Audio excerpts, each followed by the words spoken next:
ayan. Welcome po sa aking YouTube channel, Randy Chinel. Paki-subscribe, like, and share sa aking YouTube channel. At pakipindot na rin yung notification bell para update kayo sa mga video upload ko.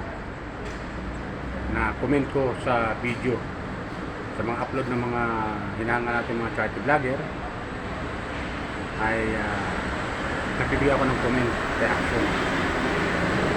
Okay? Kayaan nyo palang muna batiin ko kayo ng magandang umaga, magandang tanghali, magandang gabi sa inyo lahat. Sana po nasa mabuti kayong kalagayan at malayo sa karamdaman. Okay? So ayan, let's go. Balik tayo ha. Mga viewers ko, subscriber ko. Itong upload ko ay patungkol po doon sa dapat kong video upload ni Kuya Bal. Tungkol doon sa mga ginawa niyang teleserye o parang telesene, parang kung tawagin, di ba? Telesene doon kay Biancy at saka kay Carla. Napanood ko lang mo. Binabola ko lang ako. Subscriber ko. Maganda yung kinalabasan nung ginawang telesene ni Kuya Bal. Maganda yung ginawa niya. Talagang kapanapanabik talaga. Kapanapanabik. Kasi bilang isang viewer ay malilibang ka rin. Natutuwa ka sa kwento ng buhay nila Biancy at saka ni Carla. Unahin kay Biancy muna. Doon sa nakita kong video upload ni Kuya Bal, maganda talaga yung kinaknan. Dumating doon sila Pinyen, si Charlene ba yun? Charlene at saka si ito, yung si Vanessa. Yat nga in-interview ng tatlo si Biancy. So, sa sitwasyon na yun, sa napanood ko na yun, maganda yung kinalabas. Ano daw? Doon sa upload video na yun, magandang kinalabasan kasi in-interview ng tatlo na BSM Angel ko tawagin. Mga angel ni Kuya Bal, yung tatlo. Charlene, Piniel at saka si Vanessa. Maganda. Naikwento lang yung mga buhay-buhay nila. Tapos yung pangarap, nagtanungan sila kung anong mga parta sa buhay. At yung dalawa nga nakita ko doon na ang pangarap ay si Biancy. Tinanong ko anong pangarap sa buhay pagtapos ng pag-aaral. Naikwento nga niya doon, flight attendant. Gawin din si Charlene, flight attendant. At si Vanessa, ayaw ko, tama ako ha, mga viewers ko, sa pagkarinig ko, teacher yata ang gusto ko niya, teacher. Gawin din si Piniel. Maganda yung mga pangarap ng apat na mga dalaga. Pero balik na kay Biancy. Maganda kasi nung dumating nga si Kalinga Prab at na-discover siya ni Dr. Love at nilito kay Kalinga Prab. Kwento nga ni Biancy, nagbago talagang buhay nila. Nagbago talaga. Talagang makita nyo naman sa unang vlog ni Kalinga Prab kung anong buhay ni Biancy. Ay tumutulong sa mama niya maglaba, tumutulong para ito paano meron siyang pambaon na ang bayad ay 300 pesos, di ba? Nakaka-touch din yung kwento ni Biancy. Magandang panoorin sapagkat makakuha ka ng aral, lalo na sa mga kabataan ngayon na nagpinapag-aral ng kanilang mga magulang na nagbubulak-bulang sa eskwelahan. Diba?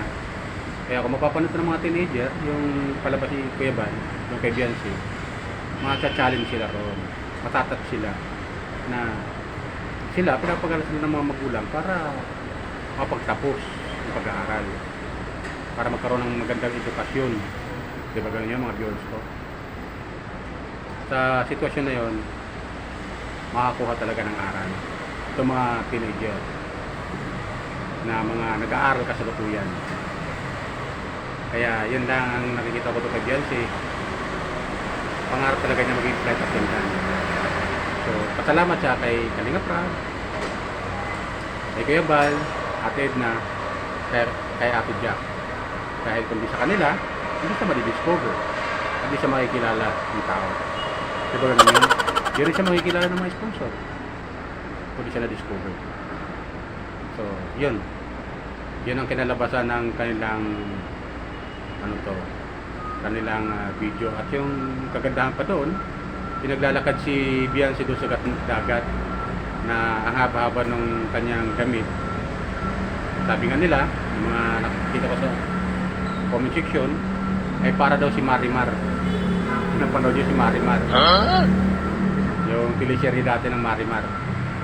Parang ganun daw si Beyonce. So maganda, di ba? Yung impact ng viewers, maganda ang kinalabasan.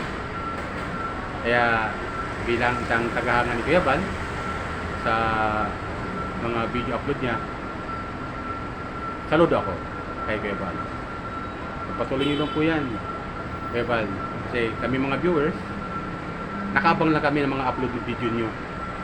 Mga upload nyo, kagad namin panunood niya. Ganun po kami mga viewers. Kasi yan lang ang aming mga libangan sa tutulan. Libangan namin yan eh. Hindi makapanood ng mga video nyo at nakakatuwa bilang isang viewers. Natutuwa kami. Malaking bagay yan sa amin, mga taga-subaybay ninyo. Okay? Kasi kung wala yung mga upload video nyo ng mga ganyan nakaka-touch at nakakabigbigay ng values sa mga viewers, lalo-lalo sa mga teenager, malaking bagay yan. Kaya pagpatuloy nyo lang po yan. Andito lang po kami, handang manood ng mga video upload. Diba? Tama. Kaya ang advice sila sa ating mga taga-subaybay, mga kapwa ko viewers, so kay Kuya Bal, kay Kuya Rab, tuloy lang po tayo support sa kanila. Kayaan po natin yung mga baser, kasi yung mga baser na yan, wala ang magawa sa buhay yan. Hinggit kasi ang umiiral sa kanila eh. Diba? Kaya todo support na lang tayo. Paalala ko lang po ha, hindi po ako official na reactor commentator ng Kalinga. Hindi po. Hindi po ako official. Ginagawa ko lang po itong video upload ko ay para yung comment ay mga comment ko sa mga video upload nila Kuya Bal, Kuya Rab ng Kalingap ay idinadaan ko sa video yung aking mga comment at reaction bilang viewers. Diba ganun yun? Yan ang ginagawa ko para kahit paano mapanood naman nyo yung aking comment sa video. Kasi mahirap din sa ilalagay mo sa comment section, hindi lahat mababasa talaga yan yung aking mga comment. Hindi mababasa yan lahat dahil sa dami nagko-comment doon, hindi mababasa yung aking comment. So dinadaan ko sa video. So kahit paano may nanonood kayo ng aking comment at kung ano ang aking damdamin. At yun nga, sumahanga ako sa mag-ama, especially kay Kalinga Prab at kay Kuya Bal, Ate Edna, Ate Jack. So sa pamilya nila, lahat ng Kalinga partner, shout out po sa inyo, hinahangaan ko po kayo lahat.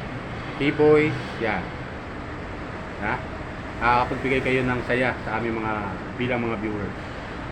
Kaya pagpatuloy nyo lang po yan. Hanga po kami. Doon naman kay Carla, ganoon din, napanood ko. Yung napanood ko kay Carla. Maganda. Maganda rin kinalabasan. Pero ako natutuwa doon sa nagkatagay. Walang pulutan. Natatawa ko doon sa giinom dalawa eh. Walang pulutan. Bituan silang dalawa eh. Pinag-uusapan lang mga chicks. Mga chicks. Doon ako natutuwa kasi habang pinanonood ko, wala silang pulutan. Talagang alak lang. Tapos yun nga, yung napad ko kay Carla, at yun nga, punta sa naglalaba, punta sa ng ilog para maglaba. Tutuwa naman ako dahil maganda rin kinalabasan. At marami ang nanood ha. Mabot na yata ng 300,000 o mga ganun. 200 plus, mga ganun. Maganda rin, marami rin nanood kay Carla. Yung sa upload ni Kuya Bal. Diba? maganda yung kinalabasan. So, kung lahat ng Kalingap Angel ay gagawa ng teleserye ni Kuya Bal, lalong maganda. Di ba tayo mga viewers eh, tagapanood tayo. At bilang mga supporter ng Kalingap Angel, lahat ng Kalingap Angel ay sinusuporta naman natin. Di ba mga viewers ko? Kaya tuloy lang po tayo sa pag-support sa kanila. Lalo na kay Kalingap Rab, kay Kuya Bal, kasi sila yung dalawa yung mga main vlogger. Oo. Men,